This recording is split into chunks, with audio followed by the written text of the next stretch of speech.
Welcome to the CEC Report. It's the 3rd of February. I'm Robert Barwick and I'm joined today by CEC leader Craig Isherwood. Welcome, Craig. Yeah, thanks, Robbie. In this week's CEC Report, the Glass-Steagall fight to separate banks before the next crash is heating up. And Trump is right. Refugee deal is dumb. We should take them here. So first, the Glass-Steagall fight to separate banks before the next crash is heating up. And Craig, before we begin, we'll just reiterate for all the viewers, anything we cover in this program is explained in detail in our weekly publication, the Australian Alert Service. So, and because we're on we have a particular focus, we always focus on Glass-Steagall, but with the new Trump administration, as we'll go through, this is a big issue. So this is very important, the chance to get this passed. We're updating regularly on the state of the global financial threats, right, that could cause another crisis, and the state of the fight to reinstate Glass-Steagall.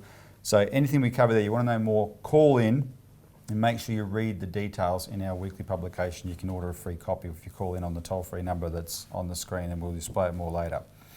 So, the Glass-Steagall fight to separate banks before the next crash is heating up.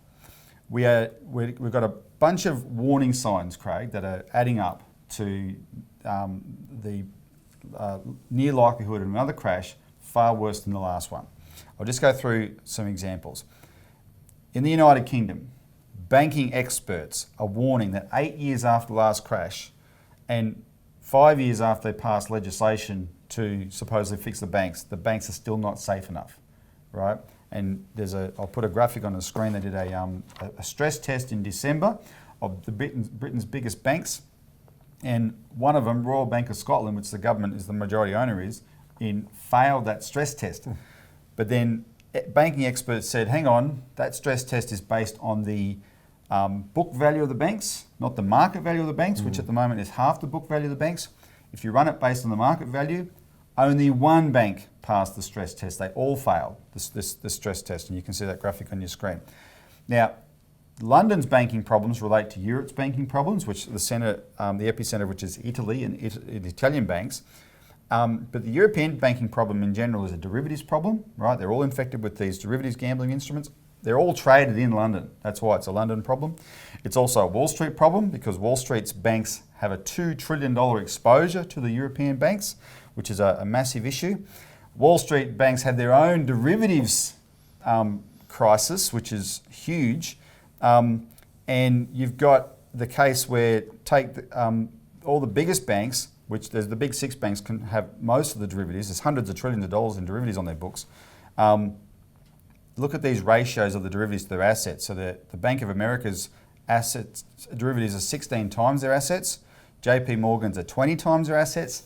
Citibank's are 28 times their assets. Morgan Stanley's are 34 times their assets. The big one, Goldman Sachs, the bank which has got now 5 people working in the Trump administration, 51 times their assets. Their derivatives exposure is 51 times assets. And assets, Craig, is not capital. Capital is an even smaller percentage again than assets, right? Mm-hmm. This is insane, the state of the banking there.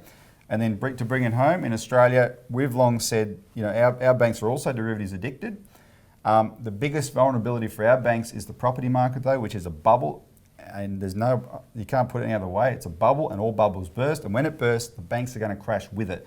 Well, the figures have just come out. In the last 12 months, mortgage delinquencies went up by 25%.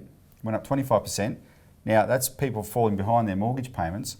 People falling behind by more than 3 months went up 41%. And that's at record low interest rates. Interest rates haven't gone up in Australia. Now, we're not saying that 25% of all homeowners with mortgages are going defaulting. What we're saying is it's an increase in the numbers. The rate is increasing, yeah, which is a bad sign. And that's a fast rate of increase. And so, therefore, when you're talking about increasing rates of interest, Robbie, which is happening, if interest rates went up, yeah, that's the problem. Is that these rates, because of the very lax lending processes of the banks over the last many years, you're going to see a huge increase in this delinquency rate. Exactly. So that's the context where we've got some excellent news, which is that this week, US politicians in the US Congress introduced into the US Congress the 21st Century Glass-Steagall Act, or what they call the Return to Prudent Banking Act, right? Because these congressmen and women, led by Marcy Kaptur from Ohio, Walter Jones from North Carolina, Tulsi Gabbard from Ohio. They know that the only way to protect the American people from the next crash is what we say will protect the world from the next crash, the real people and the real economy, which is the Glass-Steagall separation. Take the derivatives casino and separate it completely from the real economy. Then whatever happens there will not affect everybody else, right? So we're going to play a video where Marcy Kaptur, who is spearheading this in the US Congress, held a press conference this week introducing the Glass-Steagall Act, and we'll just play the opening statements of a video. We gather today on our country's behalf and for many, many citizens who didn't have the wherewithal to be here this morning, but nonetheless who would benefit by our common efforts. This year marks the 9th anniversary of the greatest financial crisis in a generation. We're all old enough, and our memories are good enough to remember that. That economic disaster nearly caused the destruction of our country's entire financial infrastructure and led to what history now calls the Great Recession. During the last 9 years, if we look back and remember, Wall Street banks have succeeded and actually have made a great deal of money. Meanwhile, many, many Americans have continued, literally millions, to experience what we would term financial failure. J.P. Morgan Chase, Bank of America, Citigroup, Wells Fargo, Goldman Sachs, and Morgan Stanley have all reported record profits during the recession and the years following. Wall Street in the last 9 years has regained all of its pre-crisis wealth with interest, while Main Street has yet to see a real recovery in so many communities from coast to coast. And just to give you a couple numbers, 15 years ago, the assets of the country's 6 largest banks were approximately 17% of our total production, gross domestic product, 17%. Today, these top 6 banks hold $10.1 trillion in assets, over half of our GDP. This is too much power in too few hands. So not only have they profited handsomely, but they have come to command the major control centers of our economy. Due to the financial crisis, J.P. Morgan Chase holds approximately 208,000 mortgages considered seriously delinquent just in Ohio, while in excess of 700,000 homes are underwater in our state. And Congressman Ryan and I know that problem well, and I know it's repeated in Hawaii and repeated in North Carolina as well. During the 1990s, Wall Street's biggest banks and speculation houses concocted a fraudulent and greedy scheme to create false money. Then in 2008, their crime exploded. And you remember the collateralized debt obligations, the securitization of loans, nearly destroyed capitalism itself. Their recklessness was so extreme, it wiped out the net worth of 44% of Hispanic American households. Think about that, since the founding of the Republic. 33% of African American households, and 11% of Caucasian households, respectively. Being from Ohio, I can say in the Cleveland area, every area of Ohio, Toledo, Columbus, it doesn't matter where you go, Ohio was hit very, very hard. Actually harder than other parts of the country, which were terribly harmed because of the nature of our manufacturing base and the type of state that we are. So this taking by Wall Street was of historic dimension, never reimbursed to this day. It sucked out the wealth from millions of American families. And of course, the movie Capitalism, a Love Story documented that in real time, going back to 2008 and the days thereafter. It is time for Congress to ensure that these failures in our banking system are never repeated. And that is why we are here today, and I thank my colleagues so very, very much for joining me. To build on the momentum and the movement to reinstate Glass-Steagall, to separate prudent commercial banking from speculation. So Craig, that's a very good sign, and what they're doing is they're laying down the gauntlet to the Trump administration, and we need that kind of thing to be done here. Absolutely, Robbie. Look at the integrity of the people that's standing up there. I mean, Walter Jones admitted he got it wrong by voting for the repeal of Glass-Steagall in 1999. He's come out and saying, look, I got it wrong. Let's put this legislation back in. And the quality of the people that stood up there is what we need in the Australian Parliament. People to stand up and say, we need this, irrespective of what Malcolm Turnbull or Bill Shorten say. Those individuals that stand up and support Glass-Steagall will get support of the people, and we don't have to worry about whether they're going to get, bonged on the head by either Turnbull or Shorten. That's what we need here, the real integrity of some of our members to stand up and start speaking out. No, exactly. All right, so after the break, though, we're going to talk about the actual hard knuckle fight that's going to go on around this.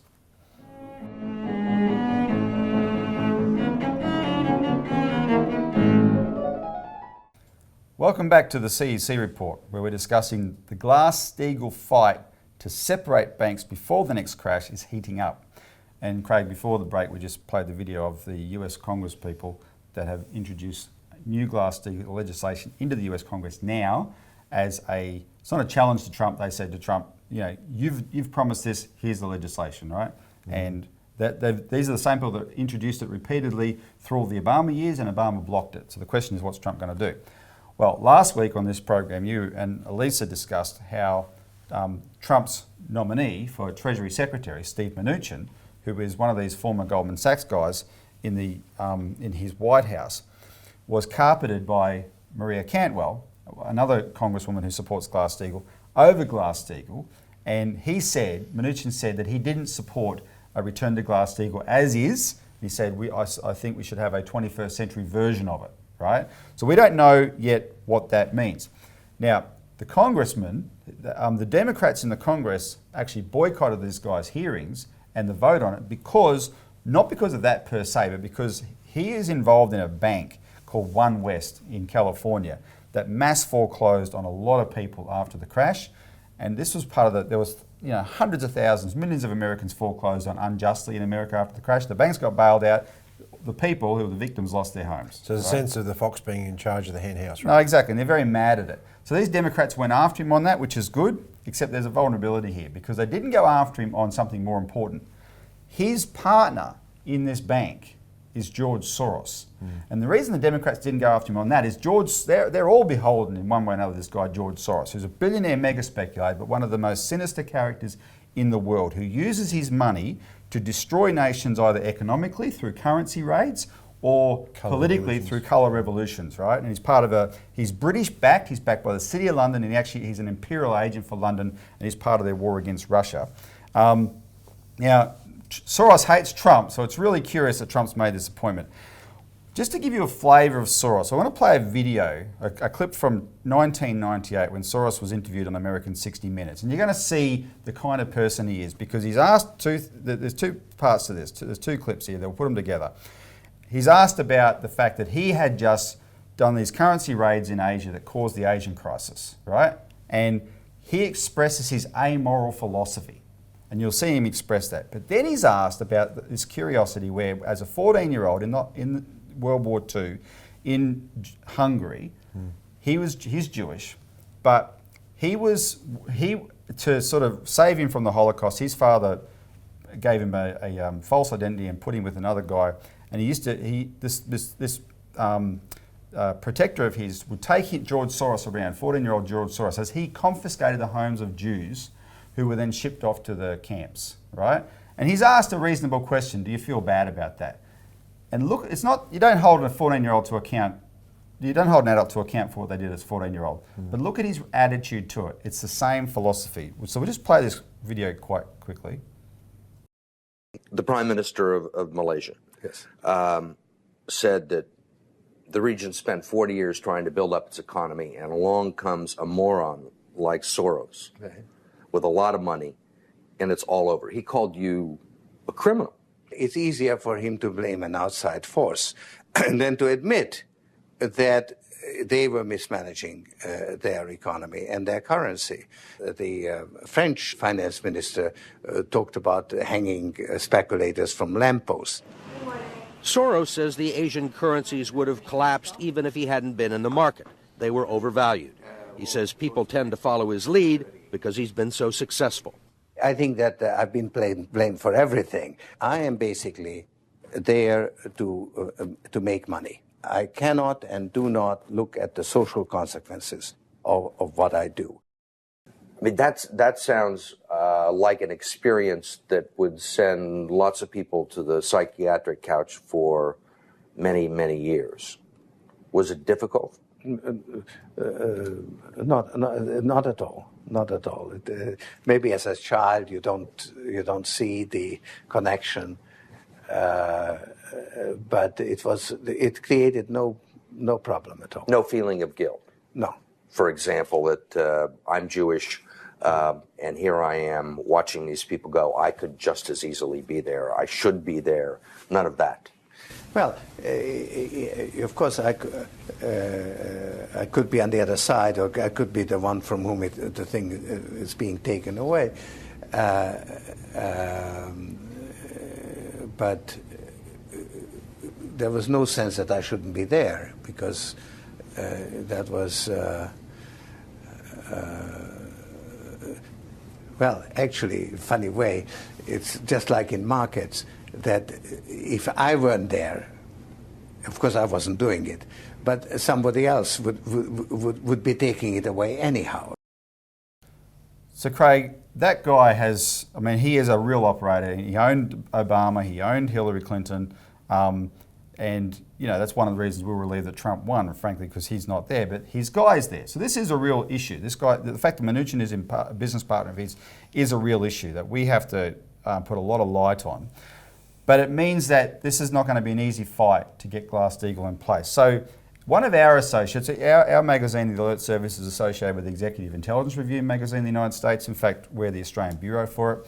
So our correspondent, Bill Jones, who's our White House correspondent, he questioned Trump's spokesman, Sean Spicer, on Glass-Steagall a couple of days ago in the White House. And just look at the back and forth between those two.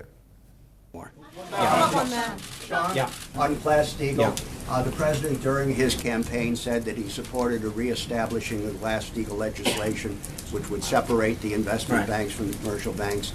There's legislation on both the House and the Senate side. It's in the Republican program.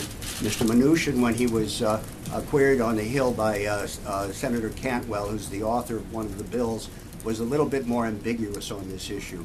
And I wish you could say something on where this. Yeah, I mean, I think part of the reason that it's ambiguous, we've got to get a Treasury Secretary confirmed, and I think that when we sit here and get asked questions about policy, and you go department after department, whether it's Treasury, Energy, EPA, that HHS, HUD, Education, the list goes on, and so you ask about issues and where the president's agenda is.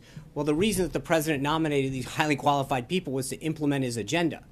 And Senate Democrats continue to hold that up. And I think when you you're asking us about how we're going to move forward on an agenda, whether it's Glass-Steagall or so many other issues, and at the same time, the Democrats are holding up the confirmation of these highly qualified people. Until that occurs, it makes it a heck of a lot harder. Major Garrett. But the president still Major supports Garrett. Glass-Steagall. The president's position is consistent, yes. Now, Craig, that is supposed to be interpreted as when he said that Trump's position is consistent, that Trump still supports Glass-Steagall. Apparently, Jamie Dimon, the boss of JP Morgan, thinks so, because he's racing down to Washington this week to meet with Trump on this very question, right? Because the big banks don't want it.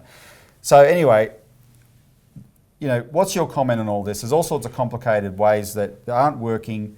Isn't it time just to go with the most straightforward thing that does work? Well, Trump gave an undertaking, remember, in his election campaign to introduce Glass-Steagall. He's going forward to try and bring in many of these policies as possible.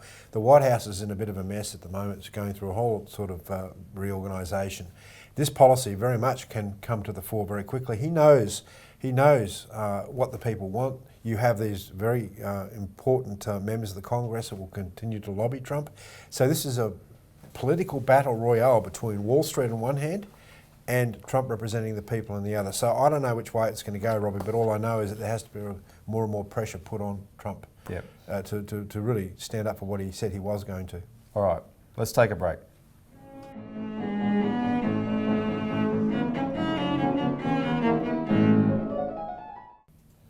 Welcome back to the CEC Report. Finally, Trump is right. Refugee deal is dumb. We should take them here. So, Craig, we don't want to keep defending Trump. And sometimes we're going to have issues with him. And one of the issues, for instance, at the moment is Iran. There's a bit of an agenda against Iran, which could be dangerous and lead to a larger conflict.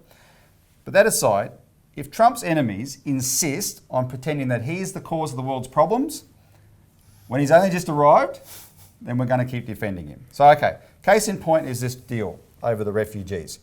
Look at the way it's being reported. Trump he bullied Turnbull. He's ungrateful to us. The good old Aussies that support him in every stupid thing that Americans do, every stupid war they go into. And apparently it's even an example of his racism because he's anti-immigration. Now, that's all garbage, right? Think through for a minute what Trump was presented with this deal. He's presented is, okay, Mr. Trump, Obama did a deal with the Prime Minister of Australia, Malcolm Turnbull. They've got 1,200 refugees locked up on 2 islands north of Australia that they won't let land in Australia. They want you to take them instead. And Trump goes, what? Refugees locked up in prisons? That's how Australians must think they're really dangerous. Well, why would I take them here? An entirely reasonable reaction. Thank you very much. Mm-hmm. And remember, the deal with Turnbull and Trump and Obama was not a problem-solving deal. It was a face-saving deal. We know these people aren't a threat. The government admits they're not a threat. They have to make an example of them. We are subjecting them to cruel and unusual punishment up there where they have no hope for the future, to make an example of them so other people don't come by boats. They're all vetted refugees. The government admits that, right? Yeah. This is absolute cruelty and disgusting. Well, just on the face of it, Robert, you've got a population of 360 million, I think it is, or in the US. We've got 24, and we're saying to them, you've got to take out 1,200. I mean, it's a bit crazy, isn't it? It is. I mean, just on the face of it, it is very dumb, it's very stupid. It's also, you know, Trump is not going to play by the rules in terms of the protocols that Obama was going through and well, a lot of these, what they call protocols, was designed to cover these sort of innately corrupt little shenanigans. Maybe the ANZUS alliance, the treaties and all that, maybe it's time for a change. Maybe Trump should shut down Pine Gap, right? Pull the troops out of Darwin. Maybe that's all very useful. If this is the trigger for that, the catalyst for that, then that could be a very, very good thing. I mean, that's the point here, is that Trump is not playing by the rules, and that's why all the attacks against him, because there's no rule book as far as the establishment is concerned, and Trump looks at this at face value and says, well, this is dumb.